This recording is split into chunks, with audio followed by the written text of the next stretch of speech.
Hi everyone. Today we are gonna explore and investigate across time who was the first VTuber ever. I hope that you are ready for this. Because I'm not. Yeah, don't ask. In order to get a proper answer to today's question, we are gonna need something super important in every investigation, a PPT. I have prepared this, so let's see. Actually, I didn't want to edit this too much, and this is much quicker. Anyways, welcome to my TED Talk. We need to see a little bit of the evolution of VTubing before we can decide who could be the first one. First of all, we need to remember that the big blow up of VTubing happened during 2020, creating a whole universe of VTubers in the indie and corp environment. This occurred because of a lot of factors such as the global health situation, clippers, streaming and transmedia content. In this scenario, HoloLive blew up. But who started HoloLive? Hello everyone. Wait. Sora Chan was the first one to debut as a VTuber. On September 17, she made her first appearance. Along with her 13 knights, they were the ones who built the foundations of what HoloLive is now. Sora, without knowing it, was writing history with every content that she uploaded. Even her mascot, Onkimo, had its own channel and everything. A wholesome journey that I hope I can cover more in the future. In 2016, Kizuna Ai was one of the first, if not the first, to call herself a VTuber, a term that was not that common around that time. Kizuna made a ton of edited videos and gameplays around that time. Sure, we have seen people like her before, but not to the extent of doing content as a regular YouTuber would do. One of the main differences is that she was using an anime character as her virtual avatar, and also her videos were really well edited. And on top of that, her videos had English subtitles, so the concept of a real anime girl character doing YouTube content was more intriguing for everyone. And of course, she was hella funny. Even if you didn't know her at the moment, you would probably hear her famous clip. And we also must mention some Japanese VTubers that appeared the next year, around the middle and late of 2017, such as Mirai Akari, Siro and Kaguya. But as Kizuna said, a virtual YouTuber is someone who makes content. So, if we reduce the term VTuber as someone who makes YouTube content, I believe that we should have some other examples of people using anime avatars. That's where Weatheroid type Airi appears, a peculiar personality that used to tell the weather on a program called Live24. Further down the line, she would have her own channel on YouTube. And another similar case of this is Supersonico. At first, she was the mascot of Nitro Plus. Her relevance comes from being one of the first ones to try uploading content announcing content and events from Nitro Plus, a personality that became so beloved that later in her career, in 2018 she became a VTuber, and she even did a collab with Sora herself. Even though she is retired as a VTuber now, the design is still Nitro Plus mascot though. But if we reduce again the term VTuber to personalities using an avatar, we need to get more deep into it. Some say that VTubing is like wrestling, and I agree, but just to some extent. Don't get me wrong, it's true that a lot of VTubers have some sort of characterization that they use to entertain, but that doesn't mean that they are not being authentic. It means that they are doing what they think it would be fun to see, and that's their decision and it's fine. And that's one of my points to go against people saying that VTubers are just another form of idol culture, when they are not. I suppose that the misconception comes from VTubers using a character to represent themselves. And because of that, comparisons with idols or actors are so common.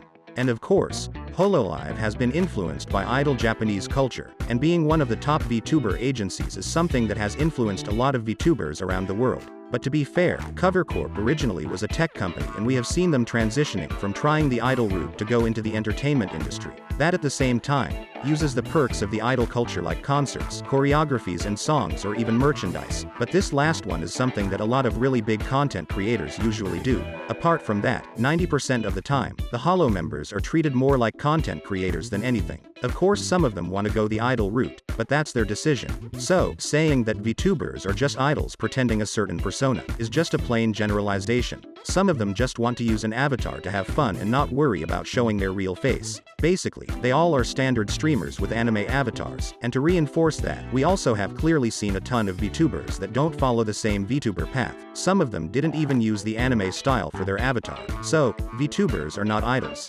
And talking about standard streamers, we have to know that every content creator, when the camera turns on, they are the person that they want to show to their audience, and that doesn't always mean that they are fake or just acting a persona. It usually means that they want to share that part of their personality and that's fine. In fact, The same happens with every one of us. Our personality and behavior changes depending on who we are talking to.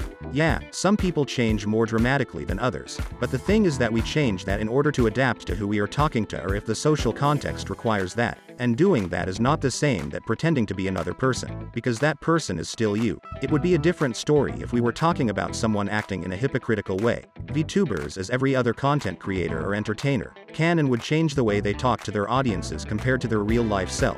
And that's fine. It's pretty normal and there's nothing wrong in that. For example, if you are doing a speech, you want to do it the right way and try to control your tone and pronunciation to get the people interested in what you are saying. And the same applies here. VTubers want their audiences to be entertained. They care that they are doing their job properly. VTubers don't want to disappoint their audience, and that's something that we all should appreciate, because sometimes they can go too much on that and it shows. And that's where conspirationists start to make fake theories about facades and manipulation of the audience for money. As a side note, if you see someone criticizing the VTuber community and they start by the typical overused argument of parasocial relationships, it's not worth your time. Amy Yamato.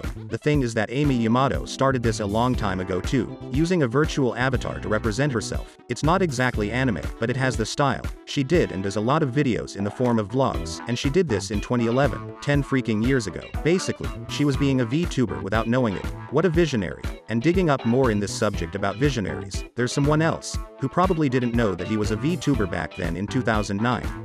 Annoying Orange was this person.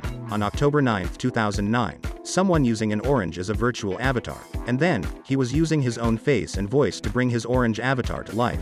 And well, if you are seeing this, you probably know who he is and what amazing content he makes. And also because this video is not that serious.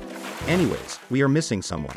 Someone who was way ahead of his time. In the 80s to be more precise. In such times, someone appeared. The one and only, Max Headroom. He appeared in a lot of TV shows and movies. His peculiar personality and exaggerated appearance made him such a quirky character that everyone loved. He even had his own show with a live audience in the studio. He literally was doing a Zatsuden stream without being conscious about it. Well, one can say that it is just television. But hey, let's remember that he was always presented through a screen. That's one of the main differences between him and a regular talk show. Even though he was a real actor and not a model, the whole team behind him was trying to portray him as a real computer animated character. So is not that wrong to say that Max Headroom set a precedent for VTubing. It was just very convenient that we had the animation skills to be able to interpret a live action image in a way that would be convincing as a computer generated image. Here's the thing, and this is a personal take, VTuber is a term that has become much more than its original meaning. Because at the end, what are VTubers? Do we really need to exclude people from what they can afford? I don't think so. I think that nowadays you can be a VTuber with a 3D model, live 2D model, or a PNG. Being a VTuber means that you can have freedom to act in whatever way you like, instead of using a real face that may hold back so many. To put up some show for the viewers with your own style and rediscover your own and new personality in the process. At the end of the day, personality defines what a VTuber will be, and there is where I think it resides the magic of being a VTuber. Hey everyone. I hope that you liked this video. This video was intended to be more like an opinion about if VTubers are just fake, which is wrong to think that way, but amazingly, those people exist. Anyways, instead of doing a direct attack, I preferred to do this in a more positive and kind of informative way. Let me know your opinion on this type of more simple content. Thanks a lot for watching. Happy holidays.